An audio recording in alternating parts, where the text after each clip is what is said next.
Hello everybody, my name's Cam from Atani and we're giving MYOB love today. I've been accused of not giving MYOB and QuickBooks enough love and I've been too nice to Xero, so we're going to start flipping it and showing a lot more MYOB and QuickBooks, because when it goes into Power BI it doesn't matter, I'm not kidding. And every one of them has got an invoice table with columns and rows, and that's all what it's all about. So let me show you how easy it is with MYOB. We go to a client of yours, this is just a demo company, we're going to add MYOB into the system, okay? Sign in.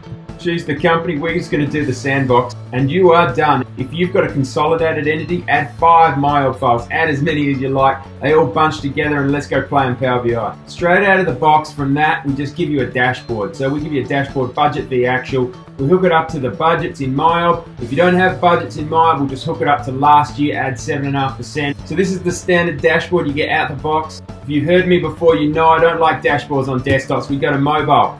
So you're looking at the same thing but on mobile. And why do I push mobile? Because everybody's on mobile now. Dashboards should be consumed on mobile. It's the place where actually you might open it and look at it. And there it is. It's just horizontal instead of left and right. But it's the same things, those really important figures that you want for your client. Actual sales, actual budget, different, top 7 and bottom 7 revenue to budget. That's also a great one to look at. This is absolutely identical to Xero. We give the same template for Xero, MYOB, QuickBooks. Okay, you've got more videos coming from MYOB. QuickBooks, you're next.